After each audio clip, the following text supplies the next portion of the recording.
pada sesi kali ini kita akan belajar lebih lanjut tentang modul purchase atau pembelian, yaitu bagaimana cara melakukan pelunasan tagihan ke pemasok dengan cara atau metode yang lebih lanjut.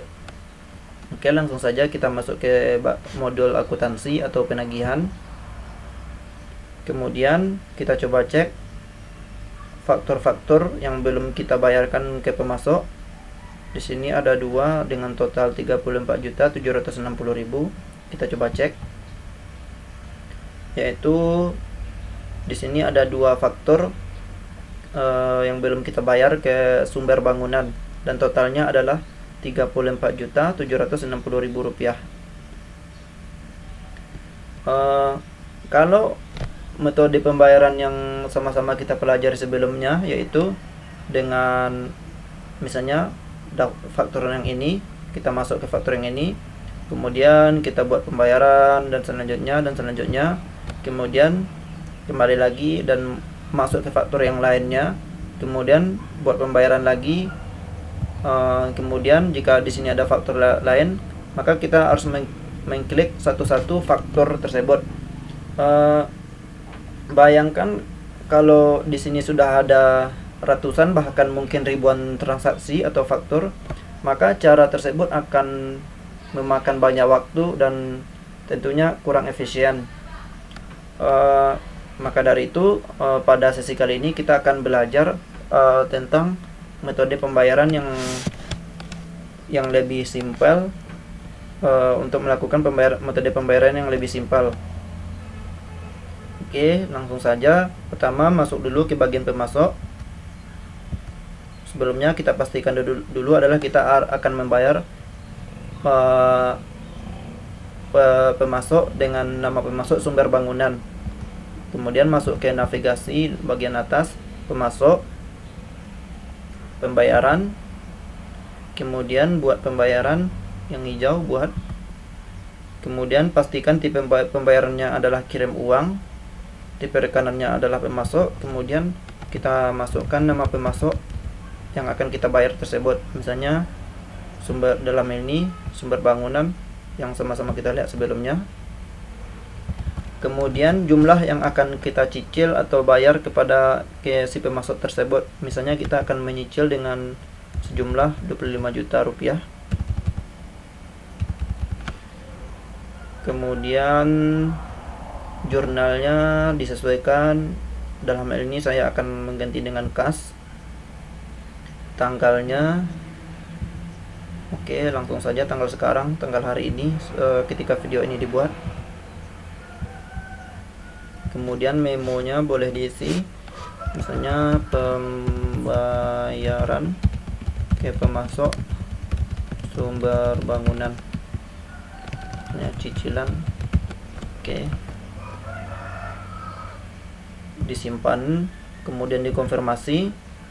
Oke, kita telah melakukan pembayaran kepada pemasok. Kemudian langkah selanjutnya adalah kita harus mengalokasikan dana 25 juta ini ke nomor faktur yang belum tercatat sebagai lunas. Caranya kita kembali ke overview, kemudian kita lihat di bagian tagihan pemasok, tagihan yang belum dibayar, tagihan yang akan dibayar maksudnya. Di sini ada dua tagihan yang akan dibayar, totalnya 34.760.000 rupiah. Oke, masuk ke situ.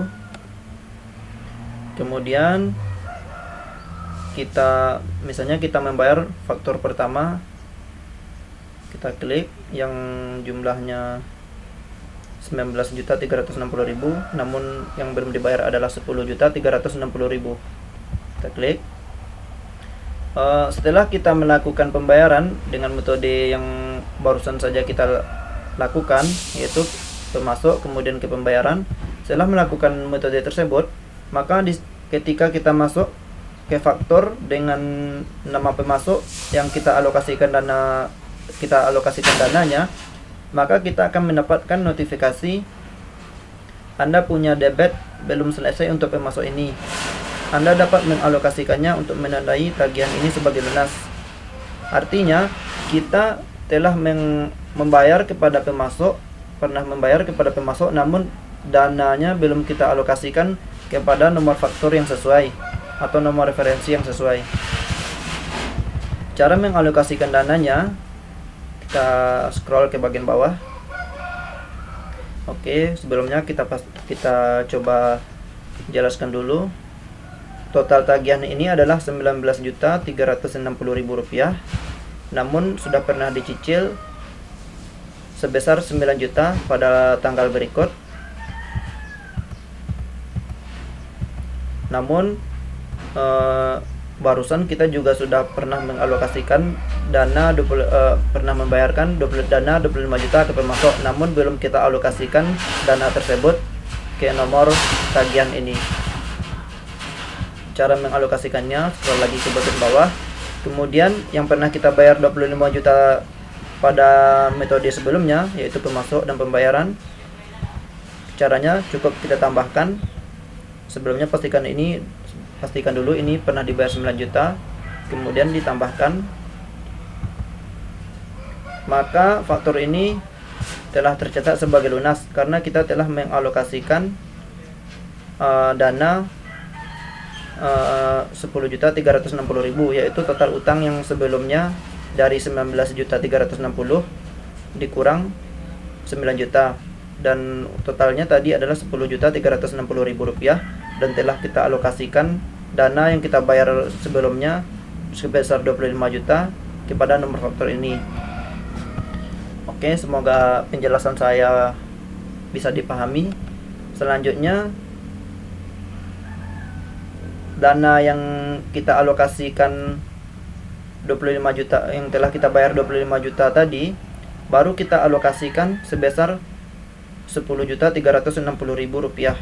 Tentunya masih ada dana berlebih kan. Oke, kita coba lihat faktur selanjutnya untuk mengalokasikan dananya. Oke, kita masuk ke ini. Kebetulan ada sumber bangunan sama notifikasinya, Anda punya debit belum selesai untuk pemasok ini. Anda dapat mengalokasikannya untuk menandai tagihan ini sebagai lunas. Scroll ke bagian bawah.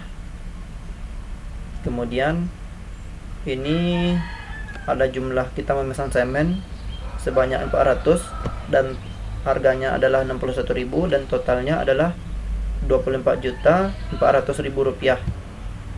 Dana yang sebelumnya kita bayarkan 25 juta telah kita alokasikan sebesar Rp10.360.000 ke nomor faktur ini. Selanjutnya kita akan mengalokasikan ke faktur berikutnya, dan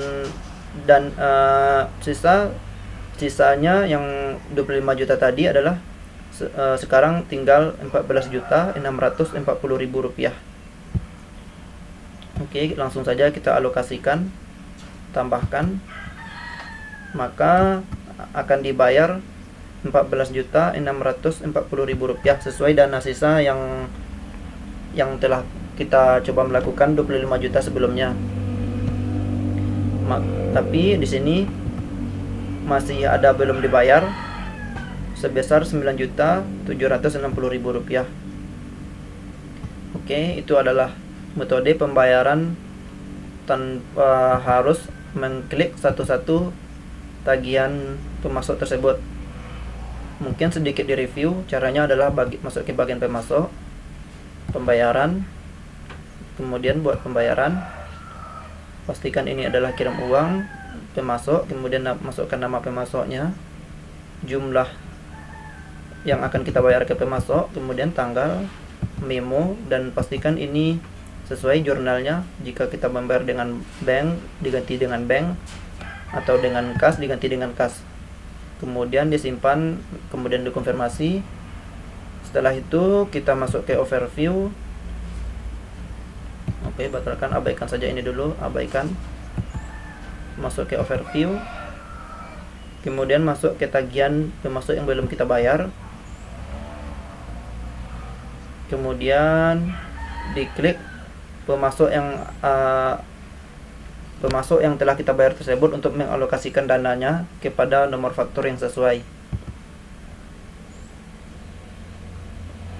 jika kita pernah membayar namun belum mengalokasikan dananya, di sini akan terlihat notifikasi bahwa kita belum mengalokasikan dana ke nomor faktur yang sesuai. Selanjutnya kita scroll ke bawah, maka di sini akan ada tambahkan atau mengalokasikan dana yang pernah dibayar ke nomor faktur ini. Oke, mudah-mudahan mudah-mudahan penjelasan saya bisa dipahami. Jika dirasa agak sulit dipahami, silakan tinggalkan komentarnya di kolom komentar. Insyaallah akan saya balas, walaupun mungkin butuh waktu sedikit. Oke, baik, terima kasih.